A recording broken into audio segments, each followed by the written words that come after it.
Hey, Hi. I'm so sorry. we are live though, but sorry that happened. I'm hoping that your engineer, PM, and engineers are not having any issues. I definitely did not know that they changed it, so we are going to figure that out.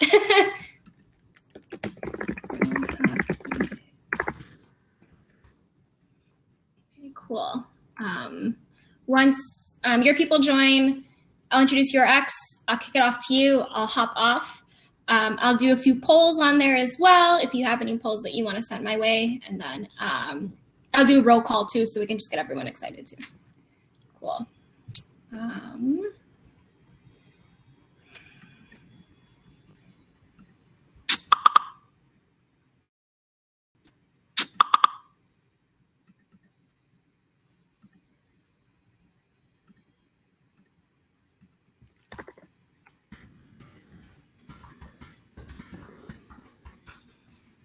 Hello.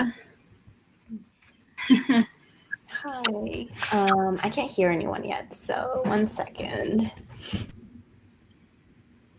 I think one of our people said that they're currently still an attendee. I was wondering if you can change that.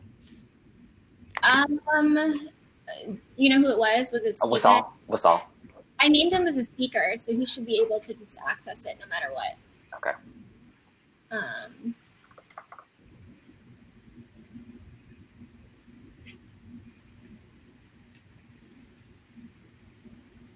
Woo, okay, crew's here. All right, everyone's here? Okay, let's wait maybe until 11:05 just to get everyone settled in. And in the meantime, I'm going to do a roll call. So everyone use this chat in the session section. If everyone can just kind of tell me where they are dialing in from and what school they are attending, have graduated from, are going back to in the fall. Just want to do a roll call.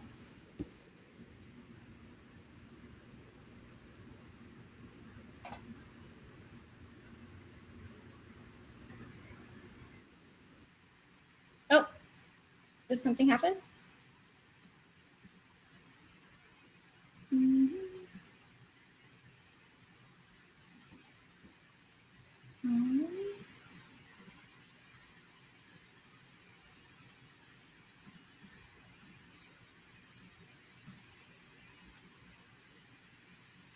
Awesome. I'm seeing a bunch of schools popping up right now. NYU, Seattle, Georgia Tech, Cornell, Queen's University, Tufts. This is amazing. Let's keep them going. I want to see where everyone is calling from. Wow, from Canada, Sacramento. This is awesome. Jeffrey, I just want to make sure Louisa is all good because she is not on here anymore. Yeah, she might have lost connection, so we're giving it a few minutes anyway, so I think she'll have time to come back. Okay, no worries. No worries. There you go. Yes. Awesome. Okay. Let's wait 2 more minutes.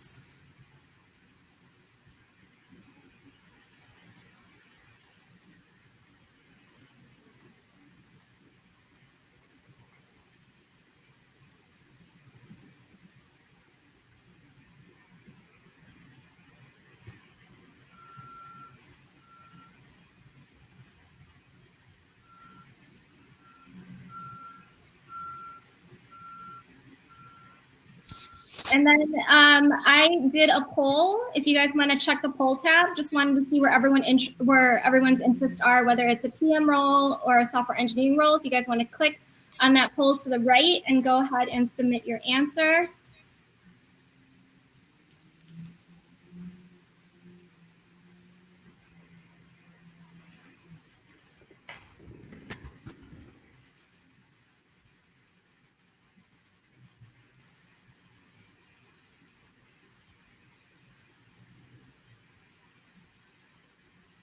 Okay, we can go ahead and get started. I just want to say hello. How is everyone doing today on this Wednesday? It is 11 a.m. over here on the West Coast, and it is 2 p.m. over there on the East Coast. And I know we have a variety of other time zones.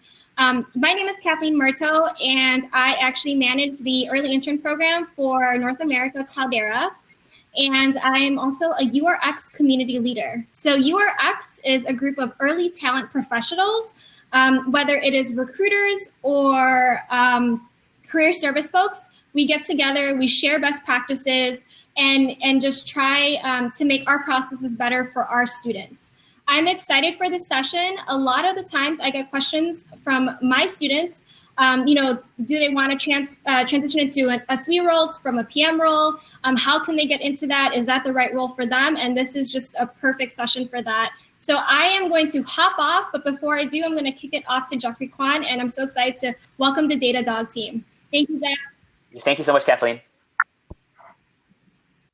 Awesome. I hope everyone is doing well.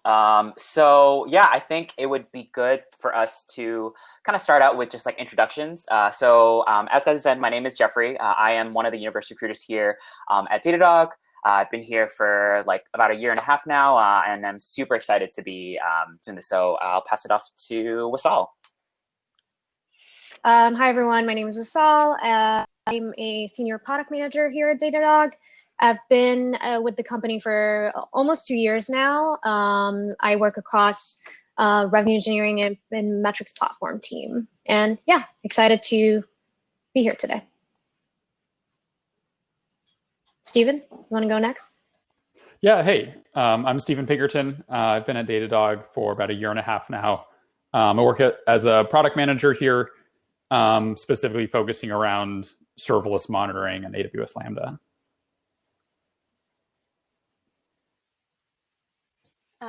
Hey, I'm Luisa. I've been at Datadog for almost 1 year now. I started last August, and I'm a software engineer on like a new team at Datadog focused on Datadog as a platform. So I think, I think a good place for us to start, and maybe like a question on a lot of people's minds is, what is Datadog, right? Like, do we collect data on dogs? Probably not.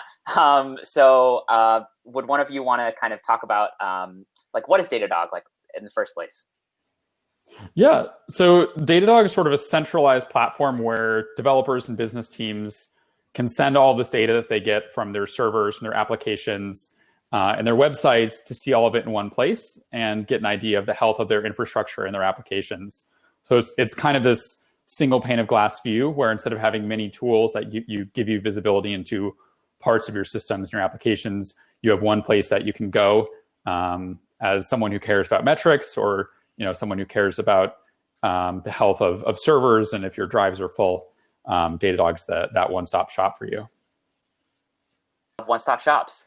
And then I think a few more things that we probably can start out with is probably asking like, the whole topic for today is really kind of product management versus like software engineering, right? But I think probably good to start with kind of what is software engineering? Maybe that's a good place to kind of go for first.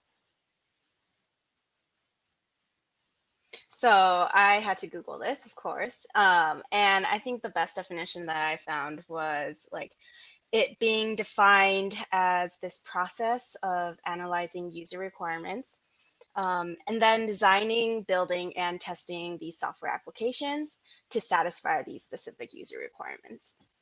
And in like layman terms, it's very much about being able to break down an idea that is presented to you, for example, a new feature or a pain point from a customer, and really turn that into actionable items that can be implemented, tested, and be reliable within a certain time frame. And so time is always very important. There will always be deadlines and never enough time to build what you want. So it's very much about prioritizing certain behaviors and building the product so you can easily make these backward compatible changes in the future. For time, as much as we can. And then kind of flipping it to the other side, right? Like what is product management? Sure, I can take that. So the role of a product manager sort of differs from one company to the next. The all-encompassing sort of definition or consensus so far has been that it's a key role within a given organization that's responsible for roadmap, strategy, feature definition, customer health, sometimes even go-to-market and competitive positioning. But yeah, it's this person that kind of glues everything else together. at Datadog, it's different from one company to the next, but at Datadog, we sort of have two flavors of product, if that makes sense. So we have platform and then regular product managers. Typically, internally, a product manager is the owner of the roadmap. They're responsible for interviewing customers to list out pain points, use cases, then translating those into actual requirements for both the designers and the engineers, managing the development of said features that we end up putting on, our plans, managing the iterations, the release cycles, sort of helping out with testing, shipping, sometimes even pricing strategy, all the way to when customers start using it and then they find, let's say, issues with it, and then we start all over again. So that's kind of the super long definition. I love it. And I think, so I get a lot, especially kind of being a diversity recruiter. I see all these kinds of roles at like different companies where it's like program management, associate PM, like product management, product like strategist. Like there's so many of these different roles, but maybe kind of what are some of these distinctions, right? Like between some of them, like obviously we don't have to go to every single definition, but could one of you kind of point out some of the differences in some of these? Yeah, I'd be happy to go into that.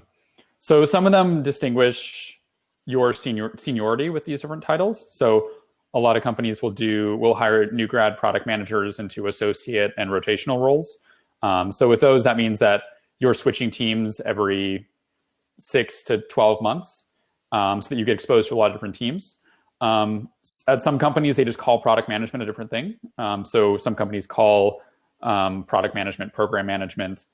And then other roles, program management and project management, can be more about, I've heard it described as making sure the trains run on time, where a product manager is someone who figures out what problems the train is trying to solve. Love that. That's awesome. I think now would be a good time to kind of like dive deeper into kind of all of you, right? Why did you choose whatever role you're currently in, whether that's product management or software? Let's go with Louisa. Like, why did you end up choosing kind of software? Like, was there a pivotal moment in that? Yeah, so basically I didn't learn of the existence of product management until like the second half of college. And so I very much like went into college thinking I was going to be a software engineer. But then my friends started getting internships in the latter half, and I was like very interested in what they were doing because it was new and it was like an alternative way of using your coding skills. And so I also was very interested in this position because I felt like it catered to my strengths. And an example of this is they would talk about like during their internships taking very abstract ideas and then scoping it down to actionable items that would eventually lead the product in a certain direction. And I felt like it was so cool because you always needed to see the bigger picture while also being in tune to the details so that you know what is possible and what is impossible to build. There was no specific moment that I decided to do software engineering instead of product. I just felt like my previous experience pushed me towards software engineering better. But also the priorities that I had coming out of college were basically to gain as much technical coding experience as possible. And then if I wanted to, I would also be able to observe the role of what a PM does closely because I could work together with them on my team. And so that it made it possible so that if I felt like being a PM was what I wanted to do, I would have both that network of people that I could talk to at my company and a company that would support me. Perfect. Stephen or Wasal, would one of you want to take on kind of the opposite side of things? Like, why did you decide, you wanted to do product management? Like, this is the role for me. Was there like a moment in time that you were like, this is the role for me? Do you want to go, Wasal? So I started off doing a couple of engineering internships at some different tech companies. And I ultimately found that I really wanted to have a job that was more of being around a generalist and a job that changed day to day. So when I was working on embedded software, my job was very focused and I was solving very specific problems. And the products we were working on took a long time to ship. And so I went and tried working at a startup as an engineer and really liked it. My job changed every day. And then with my last internship in college, I had an idea I wanted to try product management, and had a conversation with a friend about looking for roles that were more general. And so I started looking into like product marketing and management consulting, and product management it was kind of the first time I heard about it. And when I did it for the first time, I realized it was exactly what I wanted. So it's a job that really changes day to day. The problems that you're solving change all the time. And it's truly, I think, a job where it's like greater than some of the sum of the parts. So a lot of the individual tasks you solve might feel very minor, but they all contribute to shipping a product and solving problems for customers. Sure, Okay. I can go. So for me, I started out in software engineering as well. So I thought that that's what I wanted to do. I got a degree in computer science. That's what I thought I wanted back at the time. I did some coding. I worked in nonprofit. I worked in fintech. And then I realized that there wasn't really a particular moment, but I did realize that I wanted to go from receiving the requirements from the PMs themselves, who kind of interview customers, to actually having those conversations. So yeah, and then I found this role, and here we are. But yeah. So I think a good place to start as well is like how, or like to kind of move on from here is, how do they work with each other? How do software engineers work with product managers and vice versa? What are the interactions between kind of both roles?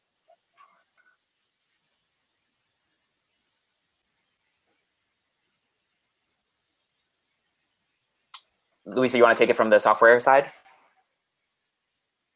Okay, yeah, I can go first. So from a software engineer point of view, you definitely work closely with your PM, but you don't necessarily need to interact with them every day. So in my experience, the PMs, they conduct user interviews, and then they work closely with the design team to scope out what the user requirements are for specific timeframes. And they very much detail out what is needed for the MVP, what is needed for beta launch, what is needed for the general launch. And so in return, the software engineers, they need to keep their PMs constantly updated with any unexpected challenges that they experience that might affect this timeline too.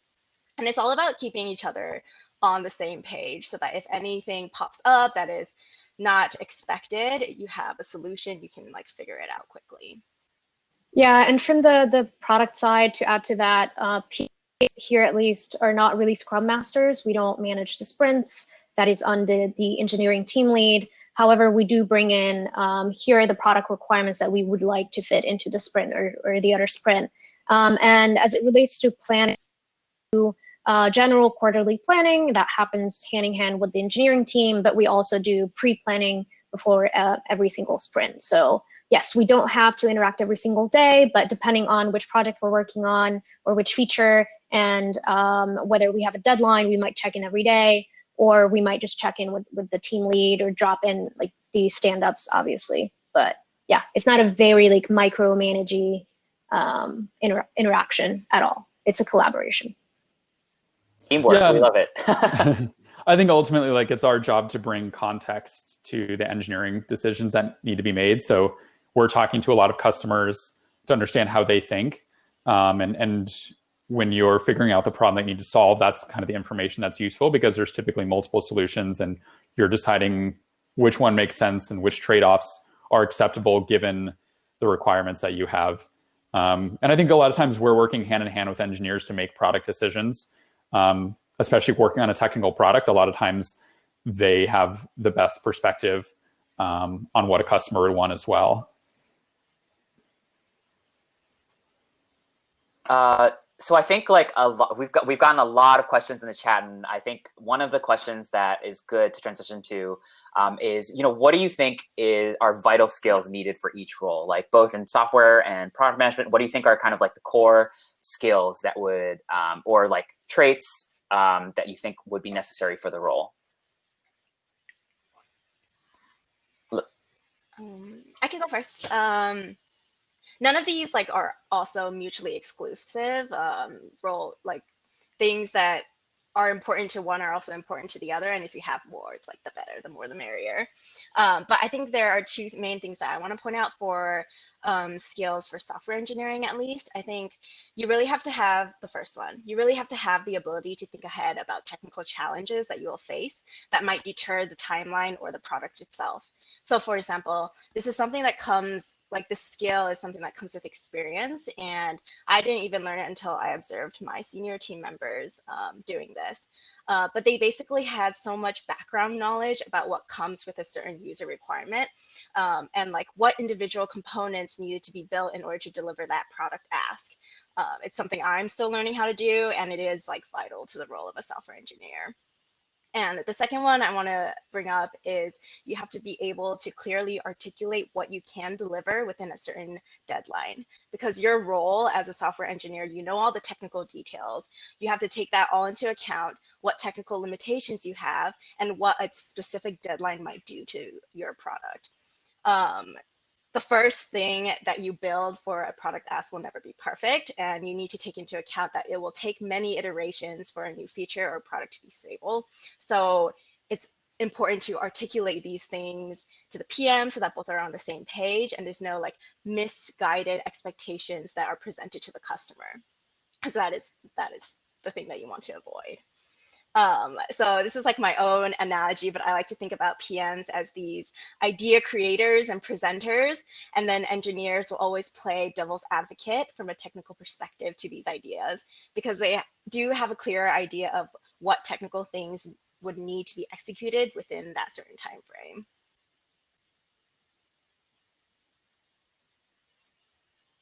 Side, like Stephen or Wasal, one of you want to talk about that? Yeah, sure. So the PM role is a role where a person sort of wears multiple hats. So the skills kind of run the gamut as well. But I think some of the vital skills would be, first of all, communication. So you need to be able to communicate with the customers and internal stakeholders. And because our customers are technical, so we need to have that technical skill set as well, because we're talking to engineers, we're talking to, just people in the DevOps world. So to articulate what the issue is, what the roadmap is about in a very concise and clear manner is a vital skill. Something else that's very important as well is just a general understanding of data and how data works, because all of our decisions are made with data in mind. So we look at the behavior, we look at how some of our customers interact with a certain set of features, or we look at, basically we're constantly looking at data, analyzing it, interpreting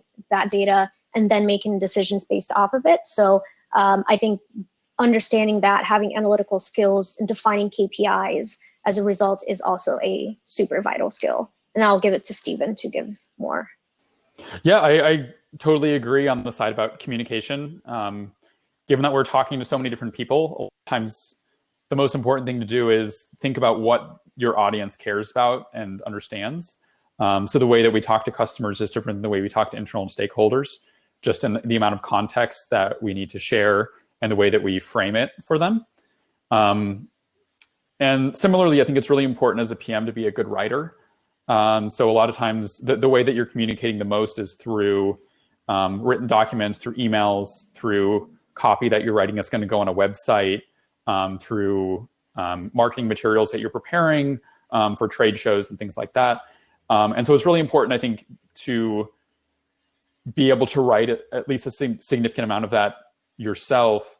And you may be delegating some of it, but you need to be able to communicate very clearly to the right audience. And I agree with everything Wasal said. I think there's other like soft skills of a PM where you need to be able to be very persistent. You need to be able to juggle a lot of priorities at once. You need to be able to kind of ruthlessly prioritize and decide, like as a product manager, the amount of problems that you have is infinite. There's always things that can be improved everywhere. And I think from like a personal mental health point of view, you need to understand like what's important to focus on, but also in just like what is important to the organization and what's going to move the needle. And you have to be able to like constantly figure out what that is so that you use your limited time and other people's limited time and resources to get that stuff done. We love it. So I think one of the questions I get quite a lot like asked, when kind of people are exploring kind of product management is like, if say like I was a CS student who was interested in product management, but don't necessarily have the necessary like experience or like skills yet, like what can I do to get myself prepared for whether that's like a PM internship or a PM specific role, or kind of even going into a more like software role, but then start preparing those skills to become a product manager or into product management. What can that look like? I think a big one here is having a track record for being able to build stuff. And so this might come from an engineering internship that you do where you are responsible for like building things. And I know what a lot of PM recruiters look for is like, if you're coming into a PM role without any experience, have you worked with a PM before? And do you have an idea of what their role is like? I think outside of doing actual engineering internships, just showing that you can build stuff and be scrappy is one of the important things that folks look for, and is just an important part of the job. Showing that you can build stuff end to end, find customers, is all like a very differentiating way that you can show that you'd be a good product manager.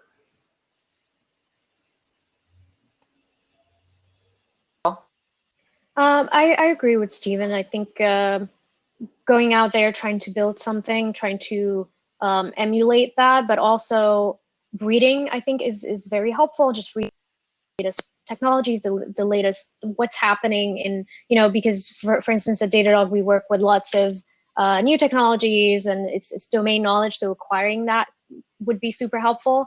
And also something that I found helpful when I was making that transition back then was just looking at products that I use every day and trying to look at it from a critical lens, like trying to figure out what are some features that I don't like about this product, what would I approve about this product. Just taking something that you use every day and trying to imagine that you're the product manager for that thing almost is a good exercise. Yeah. I think kind of in the same vein, students are kind of like asking like, should I first become a software engineer and then become a PM, or should I just go directly into PM and just like start kind of building those skills like now? Like, what do you have?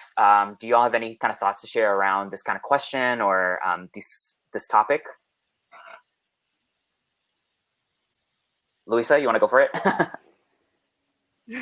Yeah, so you all know I chose to be a software engineer first. I don't think that there is one correct answer to this. There's not one path that everyone should follow. It was from my personal point of view and my experience. I believe that it's harder to transition back to software engineering from product management. I think it's because how quickly you become out of touch with the current technologies that are being used. And I don't know, if I like spent a summer not touching code at all, I would forget how to code. But I think this is more relevant to people who are unsure of what role they want to be in. So if you're very undecided, I would say that this might be the route. However, if you already know that the PM, like the product management role is what you want, you should go for it, because the skills that you develop in that time will be beneficial to you.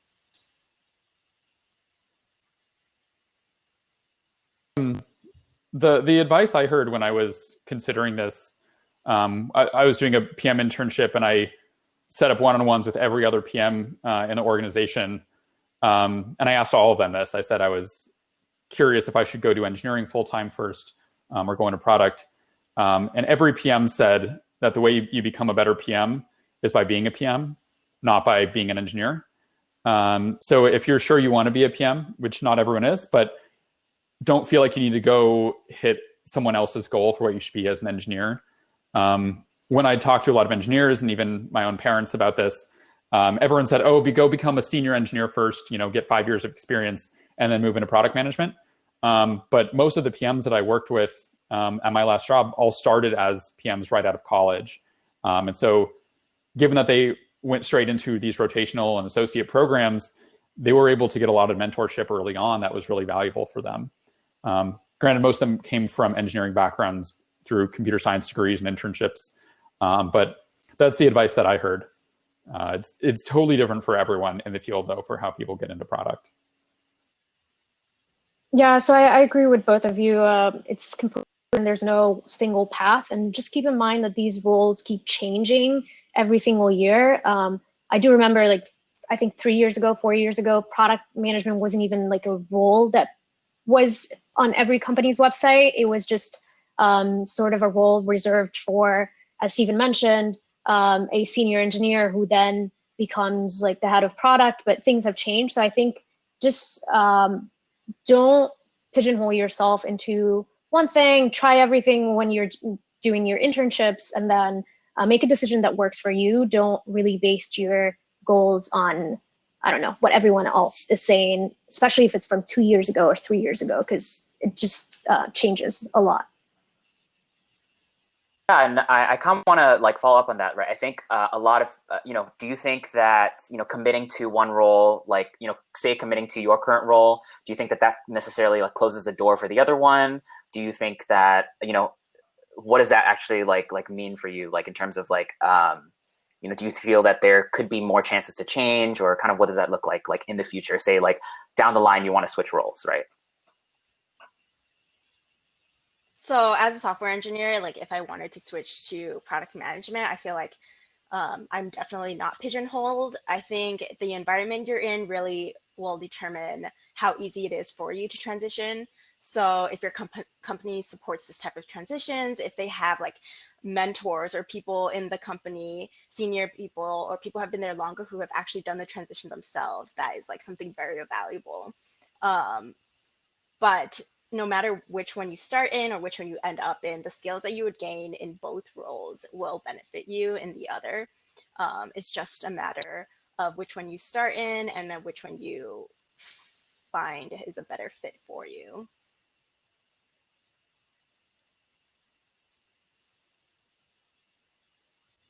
Awesome. Anything to add, Stephen, Rizal? I think it's probably true that it's harder to go from product into engineering. Given that you're not an engineer and you're not practicing those coding skills as well as just the job of an engineer every day. You could be a PM at a company for many years, but you wouldn't be prepared to go add some features to a product itself, or like, integrate Redis with whatever product you're working on. So I think you'd probably have to go back to being at a lower level and grow from there. But I think especially if you come from a technical background, like you have those skills, it's, you just go back and kind of remember them. They're different muscles. Like, right? Awesome. So yeah, I think some of the questions kind of in the chat was, how technical is a product manager? Like how in depth do you kind of go with the tech as much as like engineering? Like, I think something that you mentioned is like, you're not necessarily coding every day, but what do those conversations look like in your day-to-day? Like how technical do those go? Yeah, I can take that. So again, product manager role differs from one company to the next. Given that Datadog is a product for engineers, it's pretty technical role. So we do communicate with the customers externally, but also with our own engineers. We need to sort of speak their language when we're doing that. So we do, I would say most of us have some technical background, not everyone, but most of us do.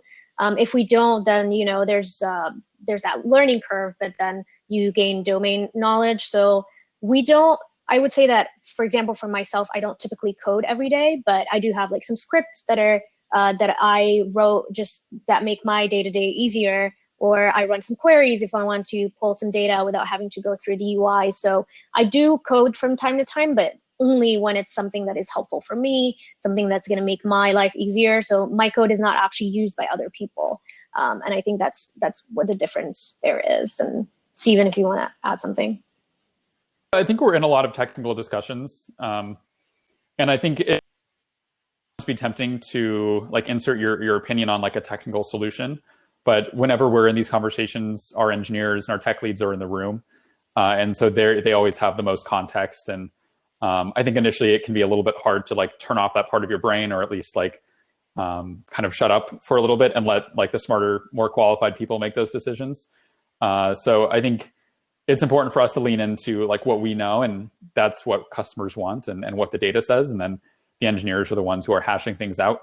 But I think it's also really important that we have like mental models of how a lot of the technology works, because that determines if A requires B in order to get done, or if a certain proposed solution wouldn't work. It's good to at least have like an understanding of how that works. But I think very rarely are we like actually architecting things, but especially if we're thinking about things like very early on and we're in the room with engineering leaders who are thinking like, should we store data here or here? We at least have a little bit of context on that. Adding on to that, the PMs at Datadog are like the most technical PMs that I've ever seen. Like my sister is also PM at a different company, and the things that they talk about and what they understand is like very different. And that's very much based on the product that we're building.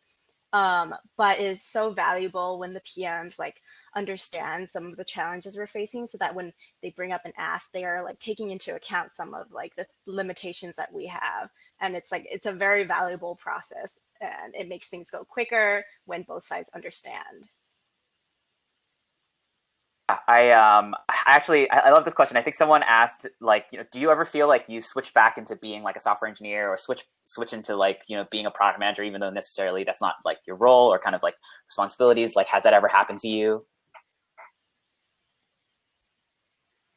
I think as a PM, sometimes you look at engineers' calendars and say like, I wish I had that. I think it also depends on like what you're working on. So like like you mentioned, Jeffrey, like being a PM is different at like other organizations. It also depends so much on like the team that you're working with and like the stage of the project you're working on. So if you have the skills and if there's a void for like engineering leadership, you might naturally fill those shoes, or an engineer on your team may do that. When I was an intern at a different company in a product role, we were working on something where we didn't have like an engineering manager for our team. So I kind of filled in some of those roles and just trying to like unblock the engineers who are working on the project. It's definitely not sustainable long term, but yeah, I think it's a thing where it kind of depends a lot on exactly the problem you're trying to solve, and always looking for like, what is the long-term solution here? So a PM digging through a bunch of JavaScript to find a bug or the function you need to use isn't a really sustainable solution.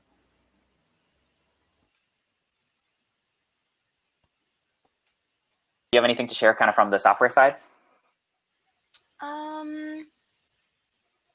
No, I don't really do any of the things that the PMs do. I think they do a good job, and they never make it.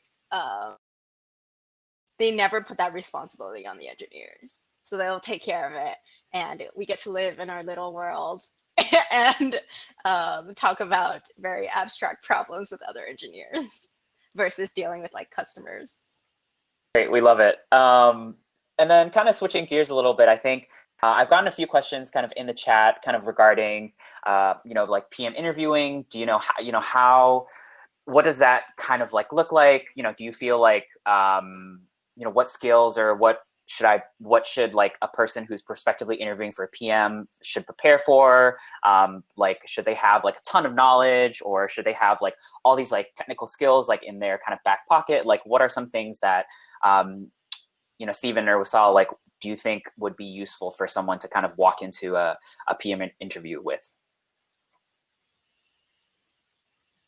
Sure, I can go. So I think that what we typically look for in a candidate, not just here, I think in general, especially in a PM interview, because it's such a tricky one, is the ability to sort of find the problem and then solve that problem. So do you have critical thinking skills? If we throw a case study at you, can you think about it as a product manager? Are you keeping track of all the stakeholders? Are you being mindful of what the customer's needs are, of what the company needs are, of what, are you doing basically what a PM would typically do? So I think there are lots of resources out there, lots of books that were useful to a lot of us internally in doing that research. I think something else that is super useful in PM interviews is researching basically the role that you are applying for, because again, PM roles differ from one company to the next. So making sure that the responsibilities listed in that job listing, that you hit every single one. In terms of technical skills, I wouldn't worry too much about it. I think that most of the time what interviewers are looking for is the ability to learn fast, to adapt, and not really to have that set of skills from the get-go. So as long as you're like a sponge that absorbs, you should be good there. So yeah. I totally agree with all that. I think very rarely in PM interviews do you get asked hardcore CS problems. I've gotten maybe one ever, and it's one that's hard to say would have affected the outcome of the interview. I think like feedback I've heard from like sitting in on other interviews is it's really important as a candidate to show that you can think in a structured way.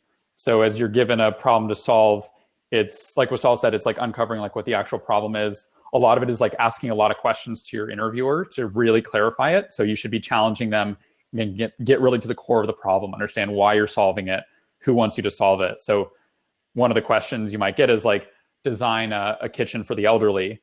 But I think it's important to understand who are your stakeholders, what are the goals of this project, et cetera. And then as you come up with a solution, it's really important to come up with it in a structured way of presenting like problems first, determining like priorities that you're going to solve them, and then proposing multiple solutions. And there's in some of these PM interview guides and books, they propose like some different mental models to use there. And then I think the other one is to actually show interest in the company you're interviewing with. I've heard this from people interviewing at other companies, that if you come into a PM interview and you don't know anything about the product that you would potentially be PMing, it really doesn't look good for you, especially if you come in as kind of a mediocre candidate, or, you know, people don't really know like what to think like walking out of the interview, especially given that PM interviews are a little bit just like less objective, I think, than engineering ones, because you can't say, did you solve this problem? Yes or no. It's really important to show that like you did your research, you understand like the company, you've set up their software, you've signed up, you've read what people say about it on Twitter or Reddit or whatever it is. It's a really clear indication that you care about the job you're interviewing for. And so, you know, maybe if you didn't come up with a perfect solution, you do care a lot about the opportunity. Really emphasizing kind of what Steven said, research goes a long way. I think it really kind of puts you in the next echelon, because it shows that you really do care, and you did your research, right? Like every person loves to see, you know, how committed you are to this particular company. And so I think that really does go a long way in your kind of like recruiting process. So kind of like in that same vein, I think one of the questions here was, you know, for those who don't necessarily have the experience, like, you know, how should they kind of spend their summer or like spend their time? Like where should they be investing their kind of like learning in order to kind of be an ideal candidate for like a PM role, or even like in a software role, right? Like where do you think that those skills can be like built if it's not necessarily in like a traditional like internship? Yeah, I would say just start with an idea and try to build it yourself. I think that taking, you know, reading books is great, but you don't get that sense of what the challenges are until you start trying to create your own thing, trying to build your own thing. So I would say, yeah, just with a little project, maybe by yourself, or maybe with friends, or maybe join a project that's ongoing, just to get some sort of hands-on experience, even if it's not an actual well-structured internship. I think that goes a long way in uncovering some of the challenges that you might not see by just reading a book or a case study. Yeah, I agree with that. I think building something from scratch is something valuable to both the skills of a software engineer and a product manager. Yeah, I agree with all that. And like, I think the way to take it from a personal coding project to like a PM'd project is one where you've identified who your customer is and you've gotten customers. I saw it framed in an interesting way on Twitter recently that like, if you gave yourself the goal of, you know, you have 2 days to make money on the internet, how would you do it? And so there's a lot of approaches you could take. You know, what would you build? How would you promote it? And I think that's like a really interesting challenge, kind of putting yourself in the shoes of being a product manager and reaching out to a lot of strangers and having a lot of conversations about like whatever it is you're building. I think a good segue to that, I think one of the questions was saying, Stephen, you had mentioned there is kind of a need to prioritize ruthlessly. What happens when there are two ideas of the same value, right? Like what metrics should be considered to kind of choose the best option? And anyone can share for sure. The cop-out answer is it depends. So it depends on who the customers are, who the problem solves, that the problem solves for. It depends on what your stakeholders, what your executives' expectations are. I think it'd be much easier to like have an example here to show like how we made a decision before. But yeah, it depends a lot. Like if you do one solution, is that closing a door? Is that introducing like new features that you need to continue to support as a team, as a company? So sometimes, for example, when we get like a feature request from a customer, we assess how it fits with the rest of our roadmap. And so it may make sense as like a short-term solution, but that means we need to continue to support it long term, as well as support a similar functionality in like other libraries or programming languages, for example, that we support. So those like larger considerations there. And the way that we prioritize isn't truly just based on one metric. There's many different factors at play here. Yeah, I agree. There's no magic equation that we just apply to say, okay, this one wins versus the other one. I think it's also up to us to define what those variables are. So sometimes it's like, who is this going to help? Is this going to generate revenue? Is this actually are we losing someone by not doing this? Does this align with the values of the company? Does this block another team, for example? Like you don't want to be a bottleneck. So so it's up to us to build the full picture, to list all the variables and all the things that we need to take into consideration while we're prioritizing. The fun part is we're constantly prioritizing. We're constantly faced with this challenge of having multiple things that are competing for the same, let's say, engineering resources. So it's a fun thing that keeps like every day exciting, I would say. So I'm gonna think back a little bit, back into kind of your college years. I think one of the questions here was, what college experiences do you feel were helpful for you, right? Like in kind of breaking into like product. What do you think were some of the things like besides kind of software engineering, like internships or those in general, like do you feel that there were some things that could be useful like within school or kind of college education that would be useful for something like product? Yeah, I think that I learned the most from my project-based classes. Interestingly, those were like the ones I dreaded the most back then when we had a group project and each person had to do something and then you were like, So if you find yourself enjoying the role of the person who kind of keeps track of what everyone else is doing, then PM is probably a good fit for you. But I think I learned the most from those classes because even though they were sometimes, frustrating, they were actually really good because they do mirror what happens in the real world, because that, sometimes ends up happening as well. So I think if I had the choice between the project-based classes with groups and the one where I just have to write a paper, I would prioritize the group-based ones.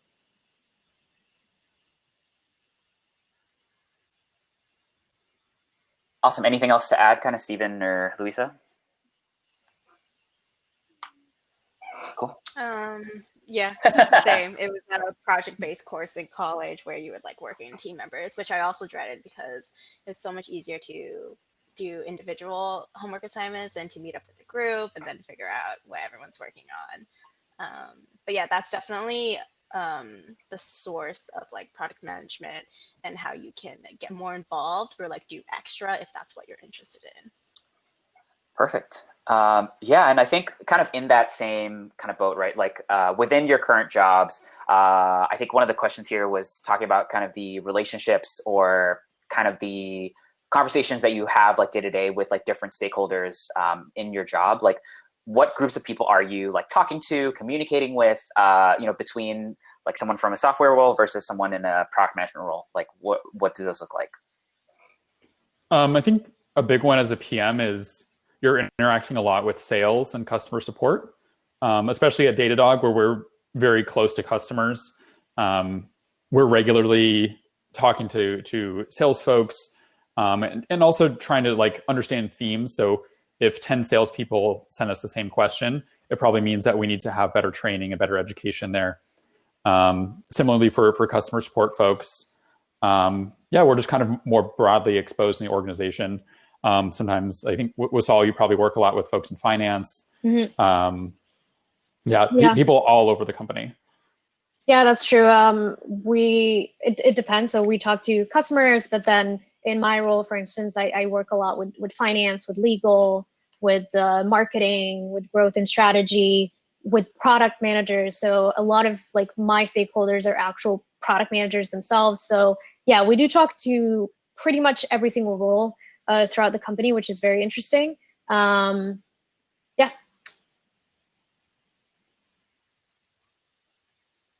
Awesome. So I think here was, can you elaborate a little more on how you personally got to where you are, right? Like kind of like your story or your journey, like where did you like intern? Like what personal projects did you have? Like, did you have a mentor kind of going through this, like, going through from where you started in college until like now? Louisa, you want to start? Sure. So I think the internship that led me to know that I wanted to start as a software engineer was the one I had at Disney. It was very interesting working for a non-tech company, but in a tech role. And so I think the infrastructure around their tech was not as well developed as the tech industry. And it's very surprising to see like how much their tech lags behind like actual tech companies in Silicon Valley. And there I learned like what it was like to do more a research role at a big company. So it wasn't really led by a product goal, for example. So we had no PM on our team. It was more led by what engineers wanted to research themselves. And so they were doing like some behind the scenes stuff with like new technology. And it was something that was going to be presented internally to like other tech people within Disney, but not something that was going to be presented as a product to a customer. But that really gave me the idea of like what I wanted to do, which was work on a product. And so the next thing that I wanted to do was make sure I worked at a company where their product was a tech product. And I wanted to like have a PM on my team.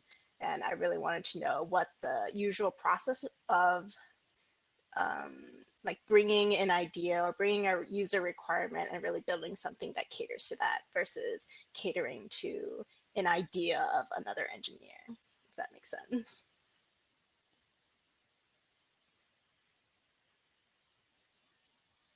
Do you want to go? Okay. Yeah, so I started out in software engineering or data engineering at a nonprofit, and then I realized I wanted to do something else. So I got my master's actually in human-computer interaction, data analytics, and then I interned at a fintech company as a PM, and then I went back full-time as a PM, and pretty much the same thing as Louisa just mentioned. Their tech it was interesting being a PM in a non-tech company because you're not sort of the bread and butter of like you're not the actual department that's generating the value. You're a supporting act. So I wanted to be at a company where the tech was always up to date, where we were always connected to the latest technologies. We go to conferences, we're cutting edge type of thing. So yeah, and then I made a transition to Datadog to do just that. So yeah. Yeah, I started in engineering. I did a couple internships at I did Facebook and then Square and then Nest. And I had an idea at that point that I wanted to try something new. So I started looking at sort of non-tech roles, applied to a lot of marketing and product management roles. And I had the chance to try it at a product management internship at Cloudflare, where I really liked it and realized that's where I wanted to focus my full-time recruiting. But I guess like I mentioned before, I realized like I liked engineering in certain contexts and I really liked working with engineers. I just wanted my job to be a little bit more dynamic. And I found that when I did an internship in product that it was a lot more along those lines.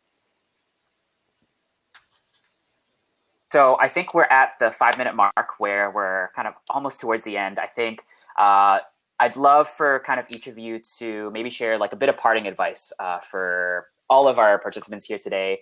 I think a lot of them are probably like looking for a career, maybe like in their career and looking for a switch. I think that there is a lot of like different things that everyone is kind of considering. So does anyone have any kind of words to share, words of wisdom or things to kind of talk about?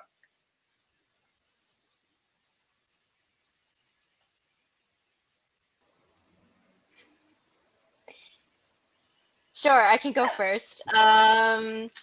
My parting wisdom would be like, this is a difficult time. It's like unprecedented what like people who are trying to recruit right now. And if you are like, if there are challenges that you're facing and you like can't get an internship, I think it's like a great time to really read more about what you want to do, or maybe make goals for yourself in terms of building something, or really focusing your energy on like developing a skill. And like, this is the perfect time because there are no distractions. I guess one piece of advice, if you're a current intern and maybe you're doing something in engineering or something that's not product, but you wanted to try product, is to just be really persistent with other PMs at your company and with your manager to try other stuff. When I've had interns and when I've been an intern at places and I asked to like try some other projects or sit on meetings with other teams, I was really never told no.